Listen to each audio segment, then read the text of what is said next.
joining us today. You are truly mythical, which is just it's just a compliment. Take it as a compliment. Take it as you will, hopefully as a compliment. A lot of people ask, what does that mean? Well, I don't know. It means what you make it mean. Mythical. Yeah. Lots of questions are asked of us throughout time and eternity because the internet is full of ways to communicate with us. That's the beauty of it. The beauty of the internet is the communication. It's the give and take of constant conversation. One of the questions that we get a lot from you people out there is this what you do for a living? Make videos like this? And in fact, when we asked yesterday again, we're opening it up to new sponsors, and somebody commented on Facebook and they said, well, how much does it cost to make Good Mythical Morning?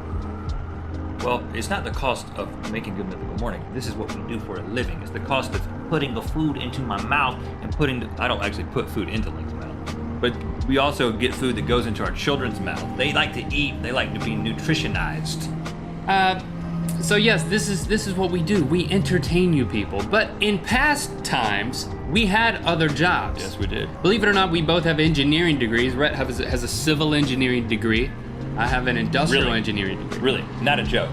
We'd like to take this opportunity to begin telling you some stories from our time as engineers. And I'm going to start. I'm going to tell mine tomorrow. Yeah, okay. Unless mine goes really short. I don't feel like... And then you can share it today. These can be contained in one episode, so we're going to give them their own episode. Now, as an industrial engineer graduated from NC State, I was taught how to not make things, but to design and optimize how things are made. Specifically, I got a job at IBM. Which is very consistent with your personality. It is. It really is. I like to know or figure out the best way to do every single thing. And he tries to tell me all the time if he sees me like doing something in this office here. He's like, you know what? Let me do that for you. You're not throwing away the trash correctly. You're not holding the bag correctly. You're not walking with the right posture. I'm used to it. It's okay. I say it because I care. Okay. That I only do it because I care. IBM paid me to do it, and I began to care that their production line was as most efficient as it possibly could be. International business machines? International business machines. At the particular plant that I worked at, this sprawling location warehouse, all indoors because computers don't like to get wet. They would bring in, it was a refurbishing facility, so they would bring in old computers, desktops, laptops, and monitors that had been used, and they would either come in on, I don't care how they came in, but they came in, they'd be repaired, fixed up, polished, and then resold as a refurbished unit. Polished? They would, at one of the final stages was polishing. There's like a shoe shiner guy at the end of the line. He's like, step right up. Except it was a computer or a computer screen, not a shoe. Shoes were not involved, except that the people who worked there wore them. I'm just trying to put it in layman's terms so you don't lose it. At the end of the process, they would put the computer or the computer monitor into a box and then take the box shut. And then they'd ship it out to someone who wanted to buy a cheaper refurbished unit. Is there like a spot online to buy these refurbished computers? Probably. That's not my point.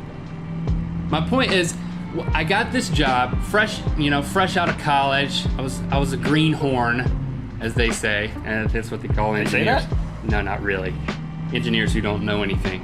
My first assignment was to redesign a particular portion of the manufacturing line where they would box up the unit and then put it on a pallet to ship out. Make it more efficient. So I redesigned the conveyor belts, and okay, the conveyors used to come in through this door, and then they would hang a hard right, and in order to package it up, you'd have to crawl over the conveyor, and it wasn't safe, and it wasn't efficient, blah, blah, blah, blah, blah. Needless to say, I redesigned the whole conveyor system, and then one night... You were like the mastermind. I was the mastermind of probably the least important part of the... Why'd you quit doing that and start working with me? I don't know. I ask myself that multiple times a day. Sometimes out loud. Have you ever heard me?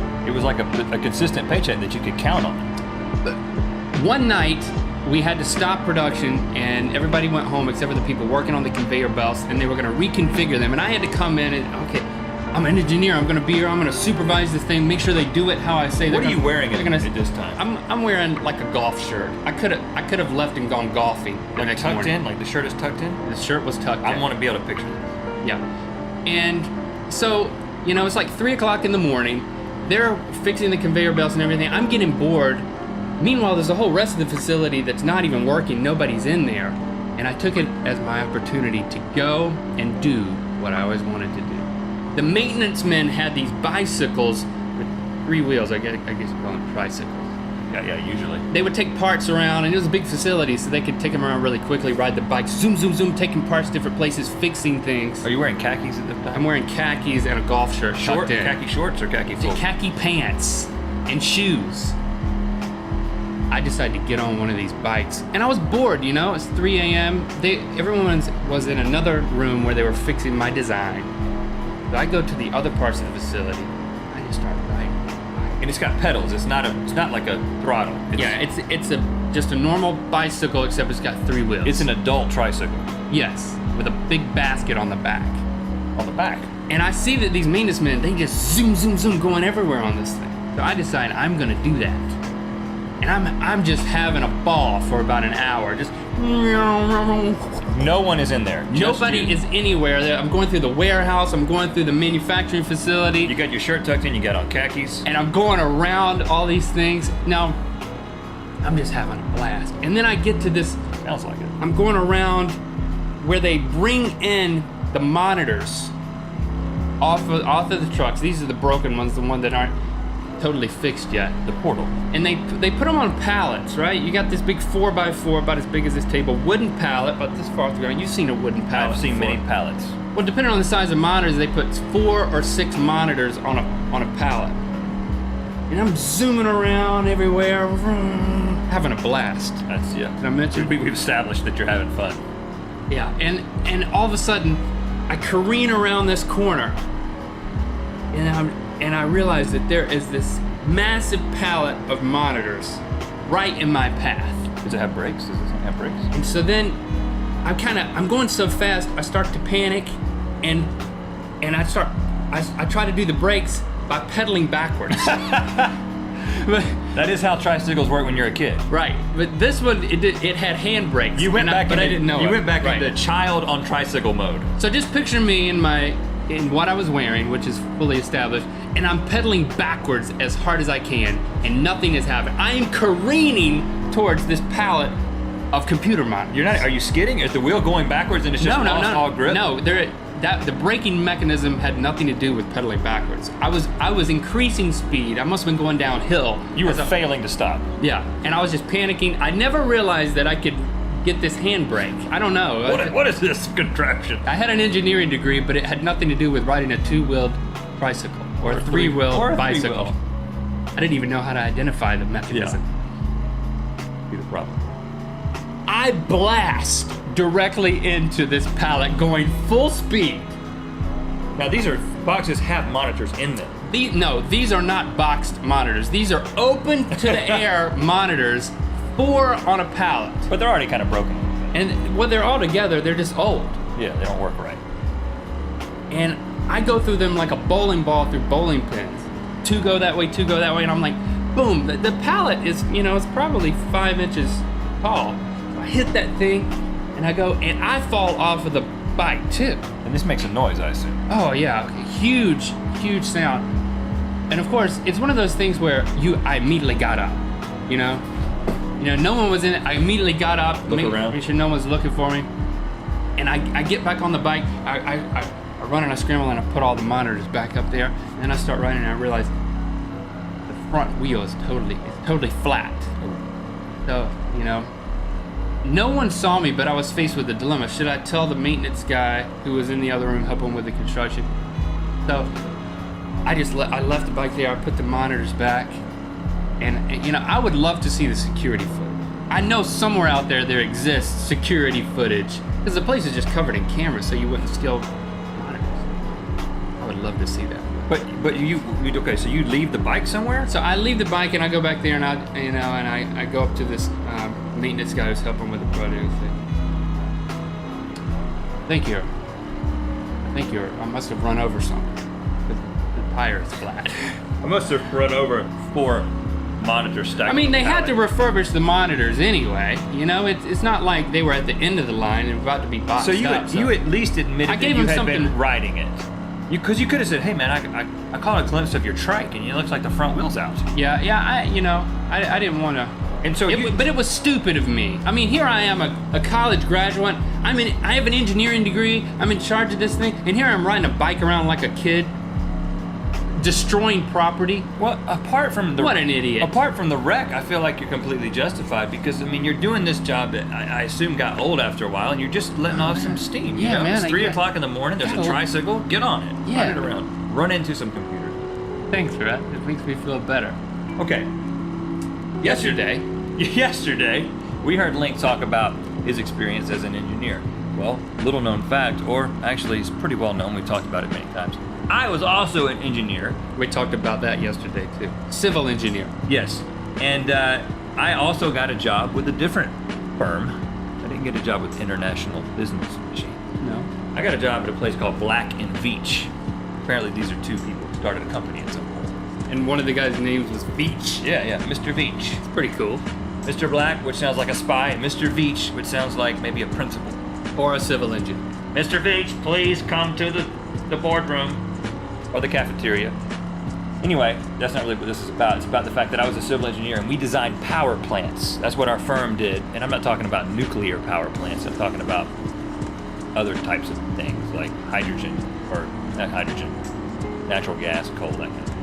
Okay. And I designed the underground systems for these. You know, there's a place, there's this huge power plant, maybe on 50 acres or whatever, and then there is water that needs to go from point A to point B. There's nitrogen that needs to get over there. There's all these different things. There's wastewater, and there's pipes. Big, small, big. Okay. And I have got to determine how to And get water's these things. going through these pipes? All kinds of things. I didn't really worry with what was going through them. Really? You didn't have to know what was going through the pipe? No, I had to know, but really what they were like, you need to get nitrogen or whatever it was. That's what I didn't even know. You need to get this material from here to here, and we want it to be as inexpensive as possible. So a little bit of crossover. Sounds like a plumber to me. Plumbers don't. They lay pipe. And so I had to get from point A to point B, and I had to do it in the most efficient, inexpensive way possible. And I'm not out on the construction site. I'm in a little cubicle in Cary, North Carolina. You're drawing this. I mean, this is only several years ago, but even at the time, it was being done on a computer, but I was doing it by hand and then giving it to a guy who would make it on a computer. So you didn't use AutoCAD. No, I didn't. You use used a AutoCAD. pencil and paper? A red pencil. It was like, when red draws with a red pencil, you better listen. It was like I had this big map, like the pictures or the maps or whatever. I'm totally embarrassing myself to any former engineers or any current engineers. The picture? I don't know what was going through the pipes, but they gave me a picture in a red pen, and I just started drawing, The subtext. Hey, look, it's a tree. The subtext of this story is that I was unqualified. Okay. I got a good degree from NC State University. I made good grades, but then I kind of showed up and I was like, hey man, how fast is your internet? I don't want to be doing this for very long. Yeah. But How fast I is didn't your do internet? anything wrong. It's just I wasn't that efficient and I didn't care that much. But I think I did a good job in getting things from point A to point B and drawing. And I wasn't drawing like trees. I was drawing where the pipes went. And I was putting little elevations on them and what kind of fixture they needed on this pipe, that kind of thing. As you can imagine, It sounds riveting. this was the most boring thing that you could do with your life. Well, okay, no, I don't mean to demean other engineers out there, but this was like this is an entry level. This is someone whose brain. Let's be fair. For someone whose brain and desires and ambitions in life all lined up in a certain way, for you to be doing that particular type of profession was frustrating for you. It was not a good fit for me because that did not engage my brain in the way that I wanted my brain to be engaged. Mm-hmm. So I only did it for a couple years. But there was one moment of great reward, and that was the time they said Every day when you got to go to the bathroom. That was it. That was very rewarding. And then lunch, and then breaks, and then home. I remember Very rewarding. I remember looking forward to lunch when I was an engineer. I would go to lunch at 11 a.m. every day because I just couldn't wait. Well, you'd also come in at like 6 a.m. That wasn't it? Your most rewarding No, experience? they said, we're going to send you on a trip. We're going to fly you to Alabama. A field trip. and you're going to get to see. You're going to get to go to the construction site, and you're going to get to see the construction in progress. You're going to get to see what you designed becoming a reality. I was like, this is cool. Sign me up. I got on the plane and went down there by myself. The fruits of your labor. Yeah, and I'm just like a year out of college. I'm like 22 years old. Probably the first time I ever flew by myself. I'm on a plane by myself. I get the rental car, and they're like, you're not even really old enough to rent a rental car. I don't even know how I did it. I didn't steal it. And I'm driving through the middle of nowhere in Alabama, and I come up on the construction site. And I pull in, and I go, there's like these little construction trailers. And but as I'm walking to the trailer, I look. Now, how big? This is a power plant. 50 acres. This is a big deal. I mean, I'm just like looking out over this huge field, and there's all these people doing things. There's cranes, there's guys digging, there's guys setting things. They're putting all the stuff underground, the stuff that I designed. They had my little red pencil. They had blueprints with your red pencil on it? No, it had been made into like a computer printout at that point. Okay. But it's almost like the man with the red pencil is here. Well, he looks normal. Did you have the red pencil in your ear? Yeah, I kept it up. I did. That would have been good. It would have been good to kind of, it's like anything that I did on that red pencil became reality, and I was seeing that in person. Mm-hmm. This was an exciting thing for a 22-year-old person to experience, to see all these like 45-year-old construction workers. Hey man, there's the guy who did this. This is the, they don't treat you like that. They don't care about you at all. They're like, yeah, there's the engineer. He doesn't know anything about anything. But you heard a lot of murmuring, like, red pen. It's got a red pencil. Yeah. I saw one, and it had a drawing of a red tree on it. I was a little... He's really good at drawing a tree. I was intimidated to show up as this young guy, and I was like, what do they think about me? I don't seem qualified. I did have on khakis, though, and I did have my shirt tucked in. Oh, just good. like you did. A golf shirt? Golf shirt, khakis. Good. Oh, and boots. I've wore work boots because I'm going to construction. Steel toe? Yeah, you had to have steel toe boots, and I had those on. I had on my Timberlands. Not really. Timberlands don't have steel toe. Like Walmart boot. So, was it a mechanical pencil, or let me get to the you have details, to shave it? Because I made a fool of myself. I go to the trailer and I meet the head engineer, and I'm like, he's like, well, you want to take a tour of the site? I'm like, sure. He said, well, you just go on out there and walk around there, introduce yourself. So that was his tour. Just go out there and introduce yourself. Would you like to take a tour? We'll go out there and walk around. He meant like a self-guided tour. Okay. I didn't know at the time, but that's what he meant. You were looking for the tram. So I go out there in my, I picture myself in a pink shirt because that's how inadequate I felt. I just picture myself in a pink shirt and like capri pants, walking amongst construction workers because I'm this 22-year-old guy that's, I've got more of an education than these guys, but who are actually building this stuff, but they know a whole lot more about it than I do. And there's probably a little resentment. I'm getting more money than they are already. Yeah. And and it's just like, and so I'm walking out there and I'm really, really insecure and real self-conscious, and I'm walking around, and then I'm like walking by, I'm like kind of waving, they're kind of like looking at me, and they're all kind of looking at me like, waving at them? What is this guy thinking? Never wave at a construction worker like. No, I was doing sort of the nod. I was like, the nod and the point, trying to fit in. Frat guy. But again, I've got my pink shirt and my capri pants on. Figurative. Then I see the foreman, and he's kind of like in the middle, and he's like working on something. He's like sitting on the edge of a pit, and there's all these dudes down in there with this big pipe, and he looks at me and he's like, points at his head like that. And I'm like, I'm thinking he means like, oh, here's the guy with the brains. Look, the guy with the brains has showed up. The guy with the red pencil's here. Yeah. And so, and then he looks again, and he's like, would you like Parmesan with that? I don't know. A jacket? And so H&M. And then I notice he is saying something. And he's like, then I've stopped, and now I'm officially interacting with him. Yeah. And he's like 50 yards away. He's like, hard hat! Get a hard hat! And then I look around and realize that not only am I the man in the figurative pink shirt and capri pants, I'm the only person on the scene without a hard hat. So you understood what he said. It wasn't like, yeah, I'm all that. Got the brain. I got it. And then, of course, because he had to yell it several times, every Everybody's person on looking. there is like, look at the new engineer. Hard hat, he ain't got no hard hat. They didn't actually start. They didn't start a chant. Now that would have been really embarrassing. So I broke out in a song. sheepishly walk back to the trailer, and I go in there and I say to the head engineer, I'm like, I get a hard hat. and so then, Like you didn't bring your own hard and hat. there's nothing stupider than not having a hard hat, other than putting on a hard hat and walking back out there. And the only thing different now is that you have the hard hat, and now you kind of feel like a complete.